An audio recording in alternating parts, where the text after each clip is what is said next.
Hi, so I know I said there would be a not insignificant chance that I would miss this week, but I managed to make this video anyways. You know, we can know there's a God just by thinking about it. I'm not completely sure, but you're either saying that logical argument can prove God, or you think that God is some sort of connected consciousness or something. Since you're apparently Catholic, I'll assume the former. Edwin Conklin, one of Einstein's associates, he said the probability of life originating from an accident is comparable to the probability of an unabridged dictionary resulting from an explosion in a print shop. Think about that for a second. Alright, let's think about it. Yeah, you're probably right, but I don't believe that life originated from an accident, and life is in no way comparable to a dictionary. A better analogy is you have a bowl of alphabet soup, and as you randomly stir the soup, some of the letters end up closer together. You stop stirring, look at the groups of letters, and say, these are words, and they are the best they can possibly be. If you already know a language, this is stupid, because there's a very low chance that any real words will be formed. But if you don't know a language, then these words seem as real as any other. Print shop explodes. Paper, ink, bindings flying through the air. Hey look, a dictionary. I don't think so. And neither does anyone else with even a basic understanding of abiogenesis and evolution.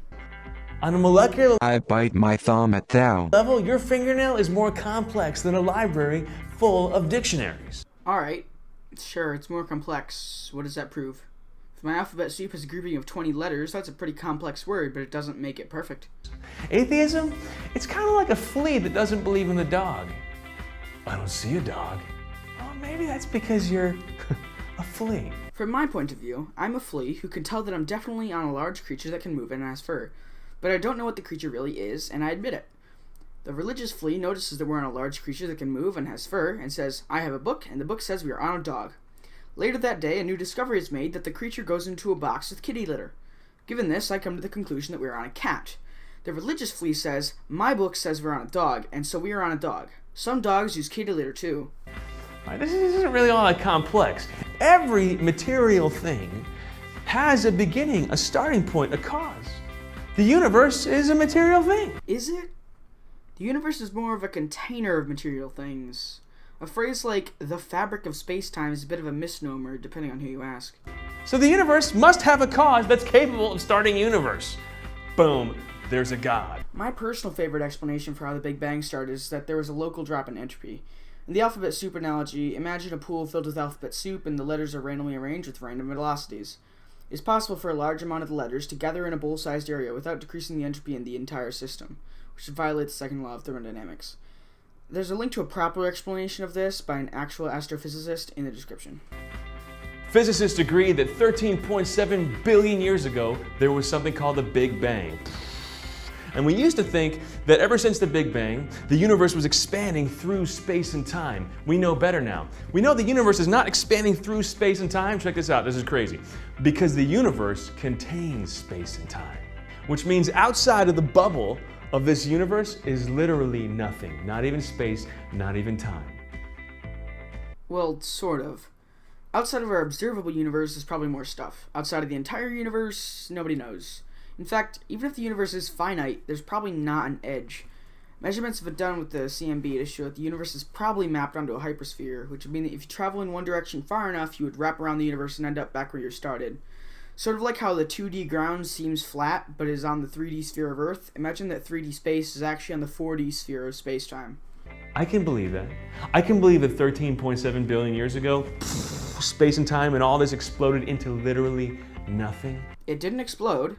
It expanded, and you clearly can't believe that it exploded into literally nothing. But you want me to believe that a Big Bang could Big Bang itself? And 13.7 billion years later, rational creatures are walking around drinking cappuccinos? No, of course not. That's why more research is always being done to discover more.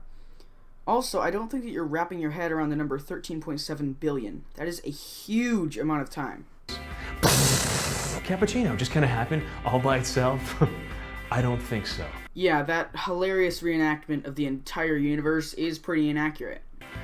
Listen, I don't know why there's a God instead of nothing. Well, yeah, I don't know why either, because I don't know that there is a God. Maybe I was wrong, and you do think that God is energy or something. But I know this. If I look at a painting on a wall, I can assume there is a painter.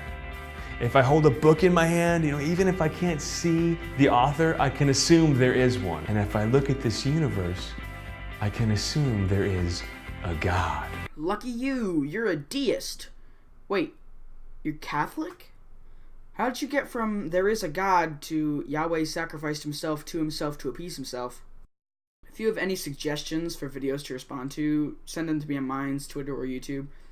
I nearly missed this week because I didn't find anything to respond to. Follow me on Minds, link is in the description. Everything I post to Minds is also posted to my Twitter, link is in the description. There's also a link to the original video in the description. I hope you enjoyed.